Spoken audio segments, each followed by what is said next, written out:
Bueno, pues vamos a ver hoy el apartado de la Revolución de 1917 en Rusia. Si os acordáis, ayer estuvimos viendo la Revolución de 1905. Bueno, primero cuál era el contacto en la Rusia, el contexto en la Rusia zarista, principios del siglo XX, la Revolución de 1905 y llegamos al año 1917, justamente cuando la población está cansada por la situación económica y social que sufre y porque estamos inmersos en plena Primera Guerra Mundial y los rusos están siendo derrotados. Bueno, en febrero de 1917 vamos a asistir a la primera revolución, a la primera revolución en Rusia. En este caso se produce porque a todo lo que estábamos viendo de problemas económicos y sociales en Rusia, a todo eso hay que unirle lo que estábamos diciendo de lo que está sucediendo en la Primera Guerra Mundial. Pensad que buena parte de la población que va a esa guerra, a ese conflicto, es la población más pobre. Y van en muchas ocasiones prácticamente sin armas, llevan fusiles, pero las balas que llevan para esos fusiles son de un calibre distinto a las armas, es decir, que realmente van sin nada, van a cuerpo contra un rival tan potente en el momento como era Alemania, ¿vale? Bueno, pues el caso es que en esta situación en la que la guerra está siendo perdida por parte de los rusos, resulta que en Petrogrado, la antigua San Petersburgo, hay una crisis de subsistencia, es decir, no hay alimentos para toda la población y se produce en este caso una manifestación pidiendo la paz y por lógica se oponen al régimen zarista que estaba en ese momento en el poder. Bueno, a partir del día siguiente, esto empezó el 22 de febrero, a partir del día 23 la situación empeora porque cierra una factoría importante, una industria, siderurgia muy importante en el momento, de las pocas industrias potentes que había en Rusia, que era el cierre de la factoría Putilov. Bueno, pues eso va a ser la guinda que va a provocar la explosión revolucionaria porque miles de personas quedan en el paro. En este momento no tienen ya un sustento, va a empezar a pasar mucho hambre y se convoca por tanto una huelga general. Bueno, esta huelga general en un principio va a ser duramente reprimida por el ejército, pero resulta que a finales del mes, a finales de febrero, en otras manifestaciones y huelgas que se están produciendo, resulta que el ejército se pone definitivamente de parte de los huelguistas porque se dan cuenta de que lo que están defendiendo realmente son los intereses de sus familiares, ¿de acuerdo? Así que el zar se encuentra de repente con que no tiene apoyo, ¿de acuerdo? Y con una situación muy parecida a la que se había producido en 1905, en la que se producen soviets, si os acordáis, que se apropian de la propiedad privada de las grandes industrias y además el ejército se ha puesto de lado de los huelguistas. Bueno, la Duma, que en ese momento era controlada por los liberales, van a decir crear un gobierno provisional en la que van a estar los cadetes, que si os acordáis era ese partido político que estaba influido por las democracias occidentales, es decir, que quería una democracia del estilo de la que tenían en Francia, por ejemplo, Reino Unido. Al frente de este gobierno va a estar un socialista que es socialista no es que esté al frente, sino que va a ser ministro de Justicia, que va a ser Alexander Kerensky, y el príncipe Lvov, que es el que se va a encontrar al frente del gobierno. Bueno, los soviets, ¿qué es lo que opinan? Pues ¿qué es lo que piensan? Los soviets lo que dicen es que ya que estamos haciéndonos con el poder en la industria, ¿por qué no nos hacemos con el poder político inmediatamente? ¿De acuerdo? Pero en un primer momento, antes de llegar a esa, lo que deciden es vamos a negociar con el gobierno.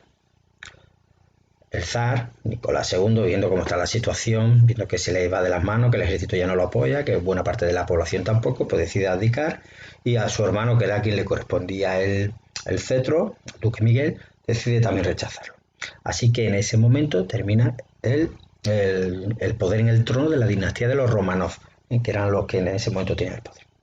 Y se inicia lo que sería la República. Vale. Iniciamos entonces un nuevo periodo que sería el del gobierno provisional.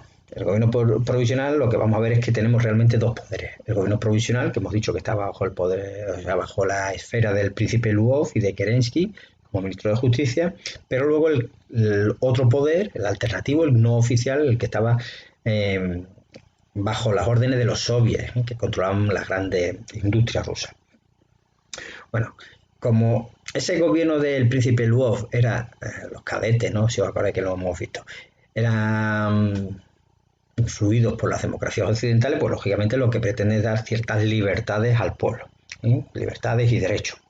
Por ejemplo, va a dar una amnistía, disuelve la policía zarista, promete elecciones para constituir una asamblea constituyente, es decir, para hacer una constitución. En Rusia no la había, pero el gran problema, lo que va a ser lo que arruina a este gobierno, es que deciden continuar en la guerra. Claro, ante esto, los soviets y el pueblo en general se van a enfrentar y se van a oponer a ello. Van a tener numerosas crisis. En estas circunstancias, pues llega Lenin del exilio, llega a Petrogrado. Recordad que Lenin era bolchevique. Bueno, pues llega Lenin y a partir de con su tesis de abril, lo que viene a decir es que todo el poder tiene que acabar en manos de los soviets. De manera que implícitamente lo que está diciendo es que el poder lo tienen los soviets.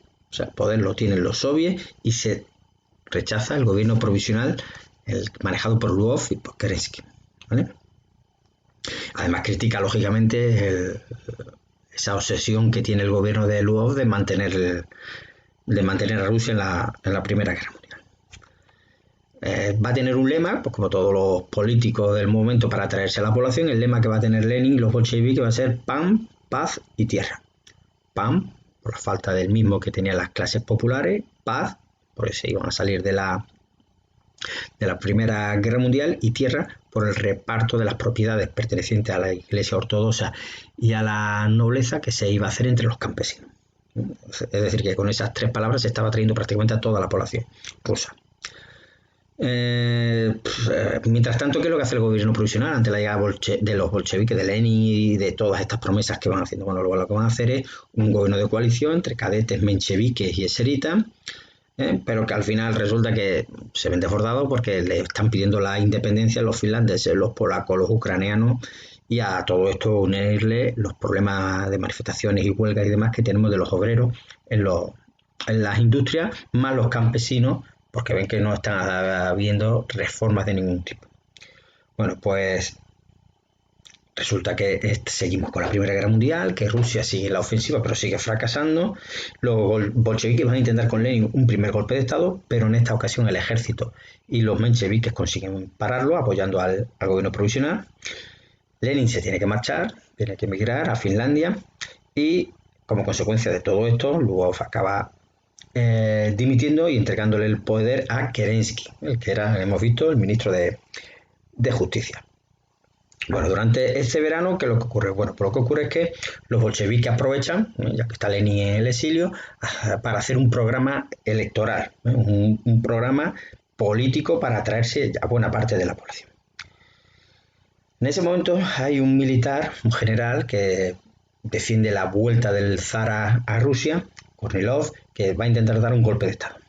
Esto va a ser muy importante porque Kerensky necesita el apoyo de todos los grupos, incluso de los más contrarios a él, como los bolcheviques, para parar ese golpe de Kornilov. Los bolcheviques, con la Guardia Roja, son los más importantes a la hora de abortar este golpe de Estado, lo que va a hacer que mejore su ascendencia sobre la población rusa, que lo ven como los auténticos salvadores del pueblo, ya que el zar no va a poder volver al poder. Bueno, en esta situación llegamos al verano del 17, como hemos dicho, y las condiciones de vida de la población siguen siendo cada vez peores, falta de víveres, estamos en la guerra mundial, por lo que el comercio prácticamente está paralizado, los campesinos siguen clamando por la entrega de tierra, los soldados piden el final de la guerra porque están muriendo uno tras otro sin ningún tipo de problema, por parte de los gobiernos que no hacen absolutamente nada por salirse del mismo, y en cambio la popularidad de los bolcheviques van en aumento, los bolcheviques cada vez tienen más apoyo. Por lo tanto, estos bolcheviques se hacen con el poder en muchos soviets, que si os acordáis eran los órganos de poder en la industria rusa.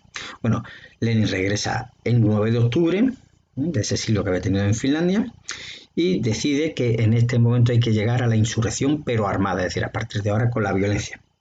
Se va a elegir el día 25 de octubre como momento en el que se haga esa esa revolución porque se está celebrando en Petrogrado el Congreso de los Soviets de toda Rusia.